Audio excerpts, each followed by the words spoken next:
अस्सलाम वालेकुम। अगर आपके घुटनों में खून का बहाव कम होने की वजह से सोजिश है या दर्द है या स्टिफनेस रहती है तो कौन कौन सी stretches, extension, flexion, mobility exercises करके आप अपने घुटनों की मोबिलिटी को बढ़ा सकते हैं। तो इस वीडियो को आप ज़रूर शुरू से एंड तक लाजमी देखिए ताकि आपको ये जान सके, आप समझ सके कि घुटनों की जितनी भी कॉम्प्लिकेशंस होती हैं, घुटनों की जितनी भी डिजीज़ की वजूहात होती हैं, उनमें एक कॉमन वजह अगर आपको घुटनों में दर्द है तो ये भी हो सकती है। तो अभी तक अगर आपने healthful living journey YouTube channel को सब्सक्राइब नहीं किया, फैमिली का हिस्सा नहीं बने, तो जल्दी से बेल आइकन प्रेस करके ऑल नोटिफिकेशन ऑन करके सब्सक्राइब कर लें ताकि आइंदा आने वाली वीडियो का नोटिफिकेशन सबसे पहले आपको मिल सके।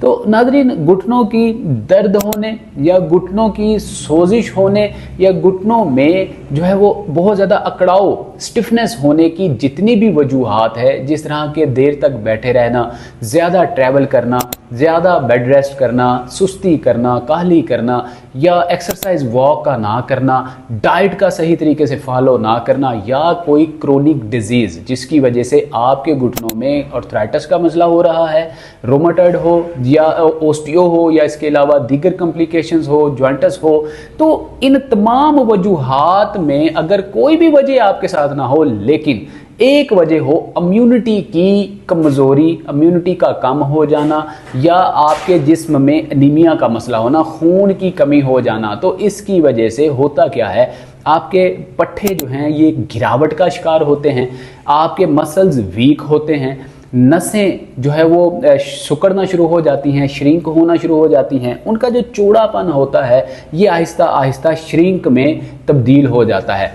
अब इससे होता क्या है, आपके घुटने के अंदर बिलखुसूस ब्लड नहीं होता, ज़ाती तौर पे घुटने के जोड़ के अंदर खून का बहाव नहीं होता, बल्कि घुटने के अंदर मौजूद जो वाटर होता है जिसको सनवियल वाटर कहा जाता है, सनवियल फ्लूइड कहा जाता है, उसकी वजह से ही आपका घुटना लुब्रिकेट रहता है।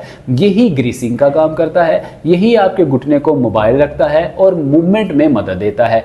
अब इसके साथ दूसरा कंबो कौन सी चीज़ करती है, वो कार्टिलेज हुआ करता है, वो ग्रीस हुआ करती है, वो कार्टिलेज जिसको हम शॉक एब्जॉर्बर भी कहते हैं, गद्दी भी कहते हैं, और यही वो गद्दी शॉक एब्जॉर्बर का काम करती है। जब हमें कोई चोट लगती है, कोई झटका आता है, कोई इंसिडेंस होता है, तो धक्का लगने से, दबाव पड़ने से हमारे घुटने को किसी नागहानी इंजरी या डिजीज, टूट फूट से बचाने का काम यही ग्रीस गद्दी, जिसको मेडिकली लैंग्वेज में कार्टिलेज कहा जाता है, करती है।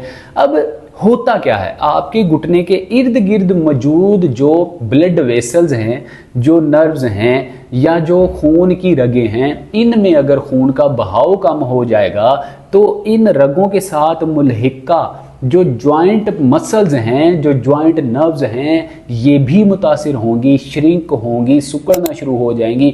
जब ये आपकी नसें और पट्टे सिकुड़ना और गिरावट का शिकार होना शुरू हो जाएंगे, अल्टीमेटली घुटनों में स्टिफनेस आना शुरू हो जाएगी।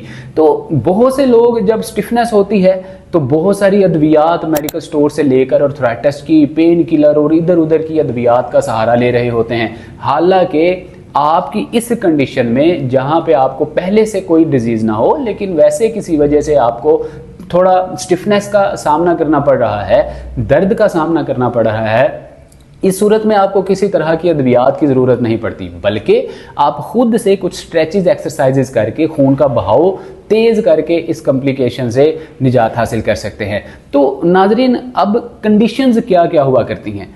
नंबर 1, जिन लोगों की उम्र 60 साल से ज़्यादा की है, मतलब जो ओवर 60 है, ऐसे लोगों में आम तौर पे ब्लड क्लॉट भी बन जाता है या डीवीटी का मसला हो जाता है, डीप वेन थ्रोम्बोसिस का मसला हो जाता है। तो ऐसे तमाम के तमाम मर्दों ख़वातीन को सबसे पहले हम रिकमेंड करते हैं आप एक टेस्ट करवा लें जिसका नाम डी डायमर या इसका एक अल्ट्रासाउंड होता है जिसको हम डोपलर अल्ट्रासाउंड कहते हैं।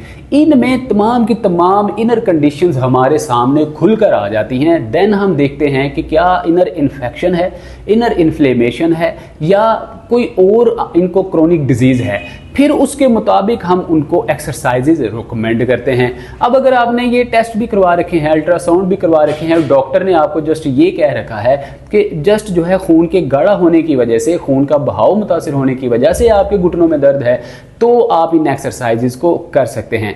नाज़रीन, सबसे पहली एक्सरसाइज में आपने इस तरह से इस पोजीशन में, स्ट्रेट पोजीशन में टांगे करके, कमर को बिल्कुल स्ट्रेट पोजीशन में करके बैठ जाना होता है। अब आपको इस तरह का कोई कुशन या घर में मौजूद कोई गद्दी या पिलो चाहिए होगा।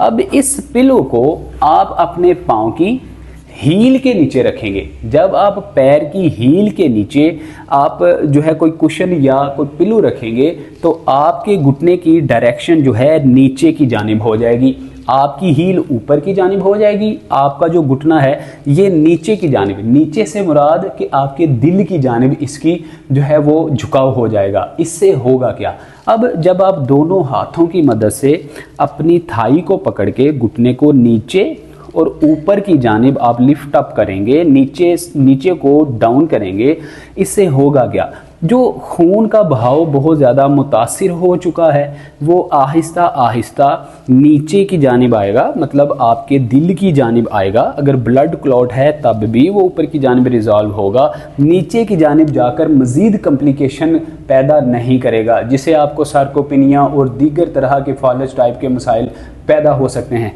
तो इस तरह से करने से आपके घुटने के इर्द गिर्द मौजूद जो ब्लड वेसल्स हैं इनका मुंह खोलने, जिस तरह के पाइप साफ और शफाफ होता है जिसमें पानी सही तरीके से गुजरता है, जंग नहीं लगता, तो ऐसे पाइप के खुले होने जैसे पाइप के आप अपनी खून की रगों को भी चौड़ा कर सकते हैं, खून का बहाव तेज़ कर सकते हैं। तो इस एक्सरसाइज के आपने 50 रेपिटेशन एक टाइम में, मतलब एक सेट में, 50 रेपिटेशन दूसरे सेट में और 50 रेपिटेशन ही तीसरे सेट में लगाने हैं, तो ये एक्सरसाइज कंप्लीट होगी। अब सेकेंड एक्सरसाइज में आप इस तरह से स्ट्रेट पोजीशन में लेटिए। अब इस तरह की कोई कुर्सी ले लीजिए, चेयर ले लीजिए, या कोई टेबल है या बेंच है, मेज है, उसका सहारा ले लीजिए। अब इस कुर्सी या टेबल के ऊपर आप इस तरह से अपनी टांग को रखेंगे, ये देखिए इस तरह से टांग को रखेंगे। अब इस तरह रखने से होगा क्या, जितना भी ब्लड आपके नी जॉइंट के इर्द गिर्द blood clot, DVT, deep vein thrombosis जैसी कंडीशन इख्तियार कर चुका है, तो वो आहिस्ता आहिस्ता आपके ऊपर की जानिब, दिल की जानिब गामजन हो जाएगा। मतलब क्या होगा कि यही खून जब दिल तक पहुंचेगा, दिल की शरियानों रगों से ये साफ होकर ब्लड थिनर के तौर पर ये पतला होकर वापस आपके दीगर बॉडी ऑर्गन्स तक शिफ्ट हो जाएगा। मतलब ये प्रोसीजर जिसमें कि खून साफ और पतला होता है ये तेज़ हो जाएगा।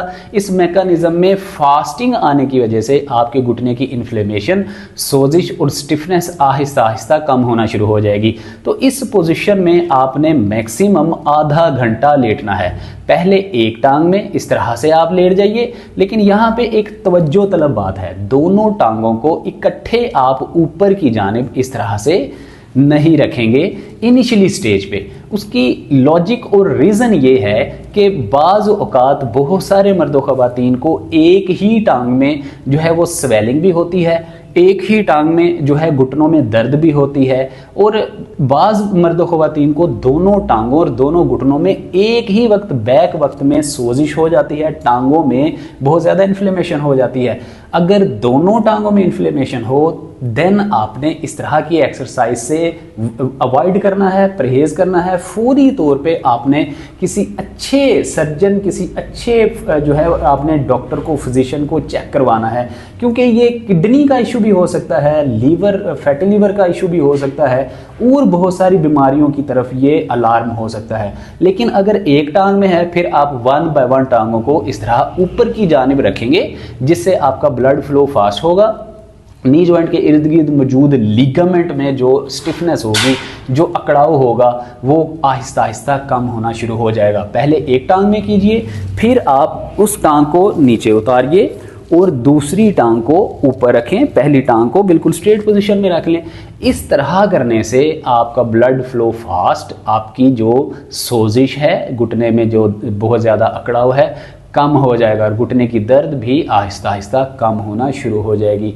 अब नाज़रीन, जो हमारी अगली और आखिरी एक्सरसाइज है, इस वीडियो में 3 एक्सरसाइजेज हम आपको बताएंगे। अब नेक्स्ट अगर आप कोई एक्सरसाइजेज देखना चाहते हैं तो इसी चैनल पे हमने बहुत सारी एक्सरसाइजेज बना रखी हैं जो कि घुटनों के दीगर कॉम्प्लिकेशन से रिलेटेड हैं। उनको देखना चाहते हैं तो डिस्क्रिप्शन में हमने लिंक दिए हुए हैं, आप देख सकते हैं, आई बटन में देख सकते हैं और इसके अलावा आई कार्ड में भी आप देख सकते हैं। अच्छा, तीसरी एक्सरसाइज में आपको दोबारा से कुशन चाहिए होगा या आपको पिलो चाहिए होगा। अब स्ट्रेट पोजीशन में इस तरह से लेट जाइए।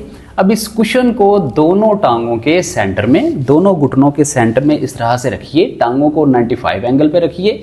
इतनी टांगें खुली हों कि आपके पेल्विक जॉइंट की स्ट्रेट पोजीशन में टांगें हों। दोनों बाजुओं को स्ट्रेट कर लीजिए। अब इन दोनों घुटनों को अपोजिट साइड पे इस कुशन के साथ जोर से आप जो है इसको टच करेंगे। इस तरह से प्रेस करें जोर से।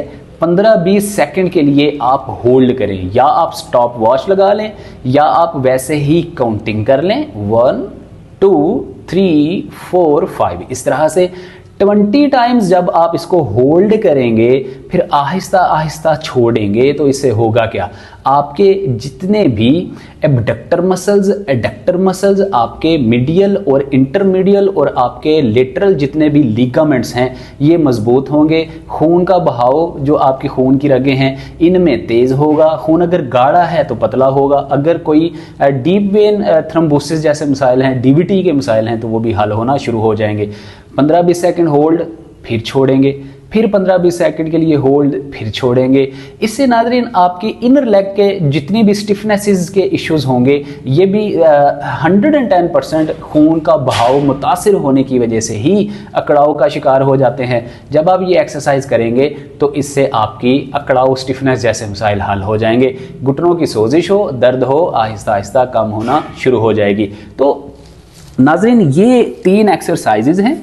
इस मैकेनिज्म को आपने अच्छे से समझना है कि क्या हमारे घुटनों में आर्थराइटिस तो नहीं है, या हमारे घुटने में खून का बहाव मुतासिर होने की वजह से दर्द तो नहीं है, सोजिश तो नहीं है, या लाइफस्टाइल इम्बैलेंस होने की वजह से ये मसाइल हैं, डाइट इम्बैलेंस होने की वजह से मसाइल हैं। डाइट में हम मुख्तसरन बता देते हैं कि कौन सी डाइट इस्तेमाल करना चाहिए। आपने तली, खट्टी, ठंडी, मीठी, भुनी चीज़ों से परहेज़ करना होता है। बाज़ारी देगी मसाला जात से परहेज़ करना होता है। फ्रीज़ की हुई चीज़ों से, अशिया से परहेज़ करना होता है। बाज़ारी जो बर्फ़ मिलती है, अभी गर्मियों का मौसम है, उससे परहेज़ करना है, क्योंकि उसमें उन्होंने थोड़े केमिकल भी डाले हुए होते हैं कि ज़्यादा जल्दी ये खुरे ना। तो इसके अलावा नाज़रीन जितने भी junk food, pizza, burger, shawarma हैं, परहेज़ करना होता है। इस्तेमाल क्या करना है? बोन ब्रोथ, हड्डियों का शोरबा।